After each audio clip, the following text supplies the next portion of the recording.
Yo, what's good, Griffin13 here back in the day, and today guys, we're here because there's a brand new set of Bounty Hunter challenges for Forza Motorsport 7, and this month guys, we are taking on the man who ran, aka Alan Hartman, who is the big boss over at Turn 10 Studios. And in our first challenge, we are going to be taking him on in the 2017 Ford GT around Daytona Sports Car Circuit. And honestly, I'm going to be straight up honest, guys. The 2017 Ford GT does not belong at the Daytona Sports Car Circuit. It does not like it whatsoever. Honestly, it is just not very fun to drive. It's kind of like, oh my god, this circuit's short. It's only like 4.6 miles. You know, it's not bad. But getting that Ford GT around here, around some of those corners, is kind of tricky. I'll be straight up honest, guys. It is a little bit tricky. But I was lucky enough to go ahead and set a time of 1:47.485, which I am so excited about. Now, the rewards for this one, if you guys participate, if you just participate, just set a time, you do not have to beat him, you will receive none other than the 2016 Porsche GT3 RS. And I know that is going to make at least one of you guys super excited, because on every video that I've made so far that reveals a brand new car coming to Forza, they're like, I just want a GT3 RS! And it's like, well dude, you're finally going to get it. You are getting the 2016 Porsche GT3 RS. And as well, if you guys are able to actually beat him, you will receive the 1993 Ford SVT Cobra Forza Edition. Now, unfortunately, I already have this car, so I'm not too stoked about beating him on this one, because I do already have this Forza Edition, and honestly, I think it's kind of ugly. I don't know about you guys, but I think the 93 Ford SVT Cobra is kind of ugly. Plus, I think they actually donked it out. I'm not entirely sure on that. I think it's like donked out when you actually get it as a Forza Edition car, so that is kind of interesting to say the least.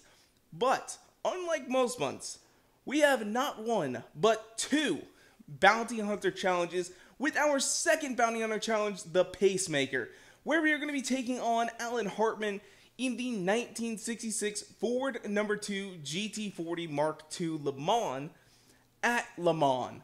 And guys, yes, we are doing the full Le Mans circuit. 8.44 miles of it. That is going to be the key here, because over 8.4 miles, that is going to be difficult to be setting a clean lap time. Now, I got one clean lap time out of a 4:08.23.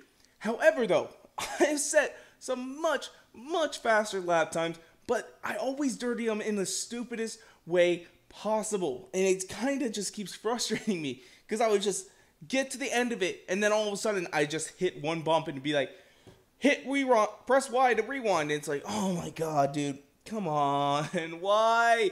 I was so close. But guys, we're going to be taking on Alan Hartman here. Now, you guys will notice my rival right there is the Sweden Pro. So let's go ahead and check out what Alan Hartman's time is currently. Let's go ahead and find him down here. He is actually kind of far down the leaderboard at a 4:05.8. So he is not doing all that great so far, but of course this is just the beginning, and he is bound to get better, because he is an employee at Turn 10 Studios, the people who make this game. Keep that in mind. So the participation reward for this one is also, in my opinion, much better than the reward for actually winning, as you will receive the 1958 MGMGA.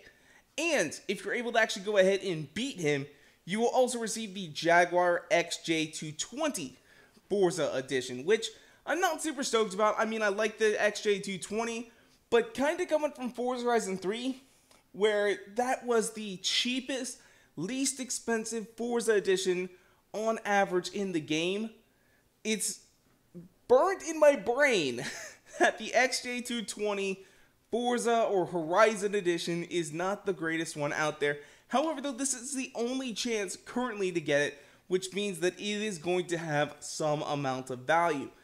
Now, let's go ahead and take a look at my laps for these two events. So we'll start off with Valentine's with a heart man. Alright, so here we are starting the race off, and almost as soon as you cross the finish line, you need to be getting on the brakes as we enter here into the first corner, as it will have a tendency to throw you off just a bit. Now, once we go ahead and get into here, you can go off onto these little yellow bits, and you will be able to gain just a little bit more speed.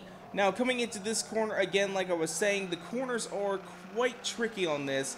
Now, we could have gone out a little bit more and had more power down, and got a touch more speed. However, though, speed is not really the key here. It is more of your stability and traction, as the corners on this are not all that they're not that fast. They're very, very slow in my opinion. As you guys actually just noticed, we just got the rear end out a bit, and unfortunately that's going to cost us quite a bit of our time.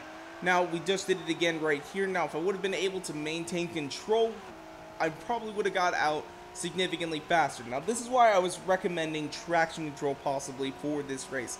I'm not usually an advocate for traction control, but it might do some wonders on here, and I'm going to try it out myself. Now, as we come up here into this next corner, you're going to notice that I'm going to start braking in the middle of here. Now, I'm not used to this track, so the first time I did this, it was a little bit shocking, but use the yellow as your guide. Hit all the yellow spots, as that is going to be the quickest way through there. Unless, you know, some of you guys actually know a faster way, then leave a comment down below, let me know about that.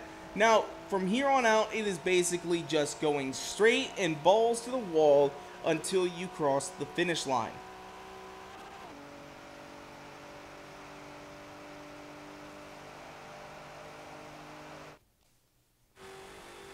Alright, so here we are at Le Mans in the Ford GT40. Now, you guys will actually notice as we come around this corner, I'm going to go ahead and take it kind of close to the edges.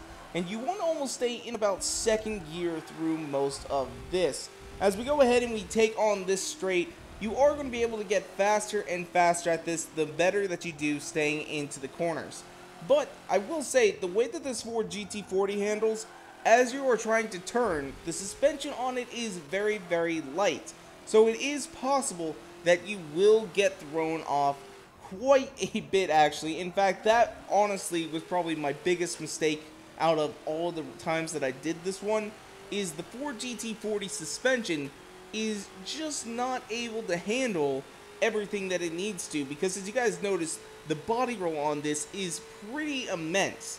It is honestly just hindering the race in such a way. Now, I'm going to skip through most of this straight here because we don't need to see the whole thing. It's just a long straight. So once you get to the end of the straight, you want to brake just a little bit before when you think you actually have to, because if you don't, the car is going to have a tendency to go in that sand trap, which is exactly why it is there.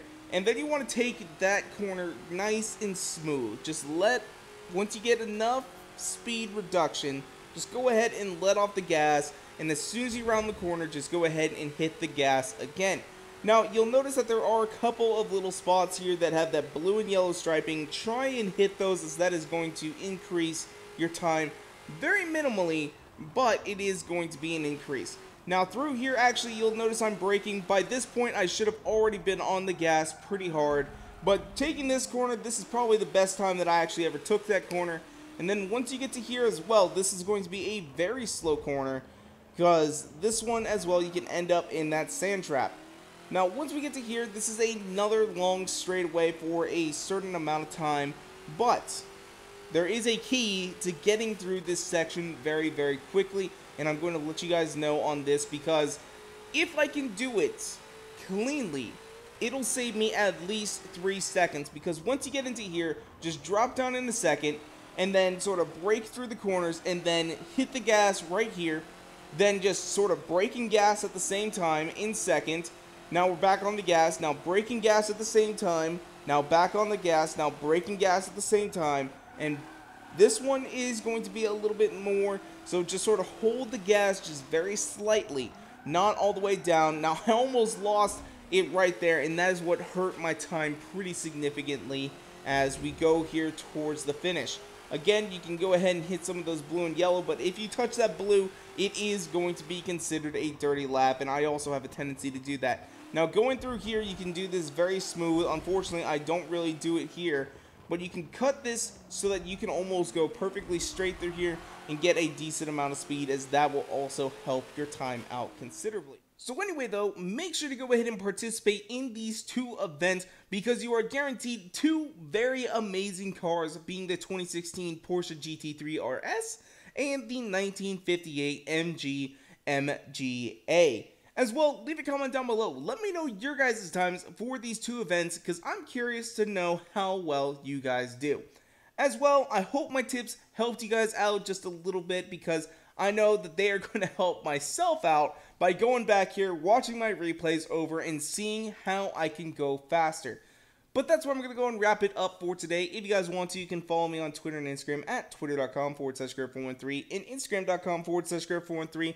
And as well, if you guys like this video, go ahead and make sure to hit that like button down below for us because you guys already know your support is so greatly appreciated. And make sure to subscribe and more videos come out all the time. Thank you guys so much for watching. Peace out.